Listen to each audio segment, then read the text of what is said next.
बेबाक टहलने से कसरत तो नहीं होती है, कहानियाँ किस्से ज़रूर मिलते हैं।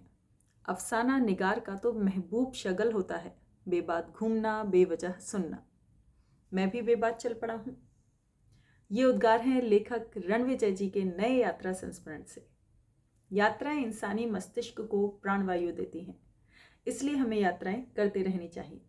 एक जगह, एक परिवेश, एक जैसे वातावरण में रहते हुए व्यक्ति सोच के घेरे में बंद हो जाता है। यात्राएं उसकी सोच को विस्तार देती हैं। तो आइए चलते हैं एक यात्रा पर लेखक रणविजय जी के साथ। नमस्कार, मैं हूं डॉक्टर सुषमा गुप्ता और आज की हमारी किताब है चीनी मिट्टी, जिसके लेखक हैं रणविजय जी। चीन हमारा पड़ोसी व एशिया का सबसे ताकतवर देश है। साथ ही यह एक कौतूहल का विषय भी है।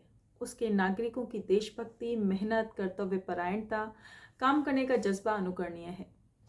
यही कौतूहल हमारे लेखक महोदय को भी चीन यात्रा करने को प्रेरित करता है, जबकि रेलवे डिपार्टमेंट की ओर से सरकारी कार्य की वजह से उन्हें चीन यात्रा प्रस्तावित की जाती है।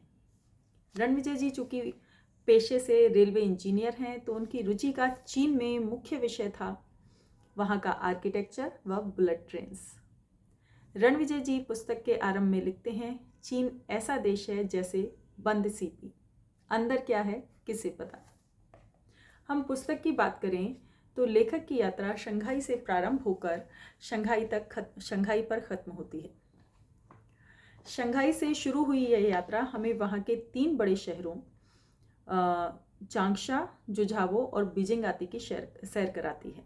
वहाँ की ऐतिहासिक विश्व प्रसिद्ध great wall of China, forbidden city, temple of haven आदि का दृश्यात्मक वर्णन वे अपने इस यात्रा संस्मरण में करते हैं। चीन की राजधानी बीजिंग का काफ़ी रुचिकर वर्णन उनके द्वारा किया गया है। रणविजय जी के ही शब्दों में कुछ छोटी छोटी पंक्तियां सुनिए। बीजिंग की सड़कें ज़्यादा साफ लग रही हैं। उनके किनारे ललाम, आकर्षक छोटे छोटे फूल, पौधे और उनके पीछे पेड़ लगे हुए हैं। सेंट लेटन बीजिंग का हैप्पीनेस प्लेस है, शायद जैसे दिल्ली का कनॉट प्लेस होता हो। 2 बसों का एक साथ चलना और उसी सड़क पर ट्राम का चलना यह दर्शाता है कि सड़कें उसी हिसाब से बनी होंगी, उतनी चौड़ी तथा सीधी रेखा में, और उनमें कम से कम तीखे मोड़ नहीं होंगे।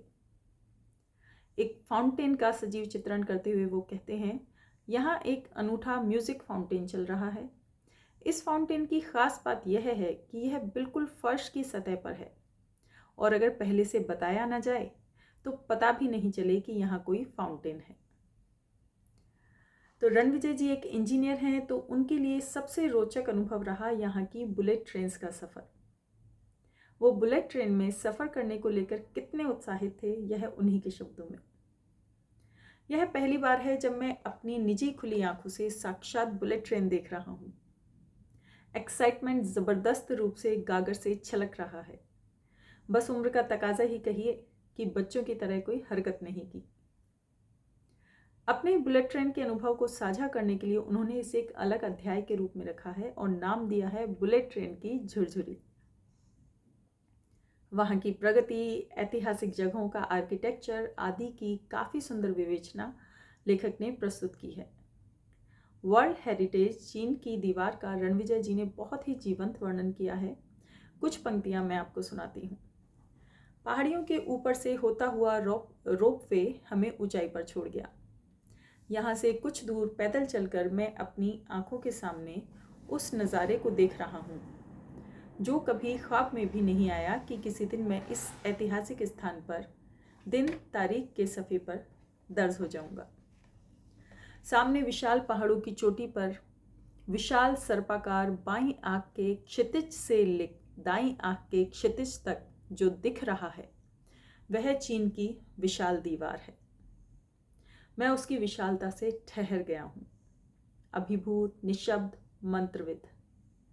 उसकी विराटता असहज है।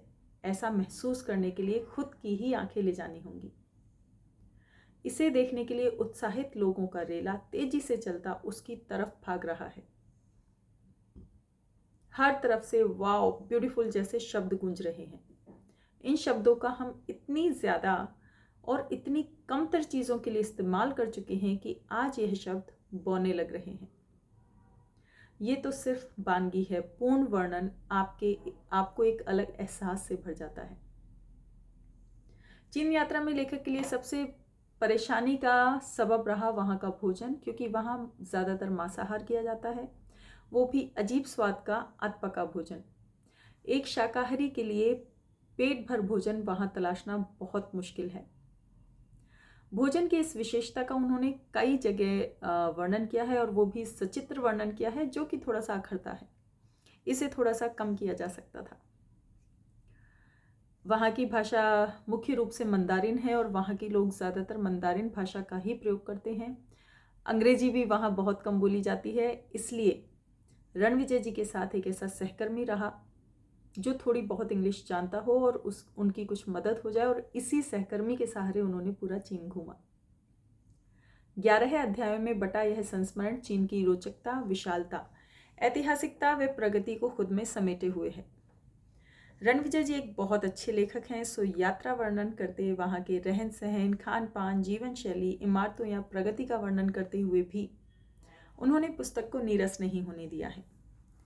रणविजय जी का भाषा प्रवाह इतना सुगम्य है कि यात्रा संस्मरण भी रोचक बन पड़ा है। यह पुस्तक केवल वर्णनात्मक नहीं है, इसमें रोचकता, जानकारी, दृश्यता, विवेचनात्मकता सब कुछ है। वाक्य विन्यास सरल भी है और विशेष भी। यह सुगमता व तारतम्यता लिए हुए है। कुल मिलाकर पूरी पुस्तक रुचिकर है। साहित्य में भाषा की उत्कृष्टता मुझे बहुत लुभाती है। इस पुस्तक में भाषा, विचार और विवरण तीनों की उत्कृष्टता समाहित है। इस पुस्तक की 2 खूबियां हैं विशेष तौर पर। प्रथम, ये मेरे पसंदीदा लेखक द्वारा लिखी हुई है, और दूसरी, इनमें उनकी यात्रा के चित्र भी संलग्न हैं। तो अंत में मैं इतना ही कहना चाहूँगी कि ये एक बहुत अच्छा यात्रा संस्मरण है, जिसे सभी को पढ़ना चाहिए, लेकिन खास तौर से 3 लोगों को तो ज़रूर पढ़ना चाहिए। पहला, जिन्हें रणविजय जी की लेखनी पसंद है। दूसरा, जिन्हें यात्रा संस्मरण पसंद है। और तीसरे, जो कि चीन यात्रा पर जाना चाहते हैं। तो पढ़ते रहिए, स्वस्थ रहिए, खुश रहिए, और हिंदी साहित्य संबंधित और जानकारी के लिए सब्सक्राइब ज़रूर कीजिए।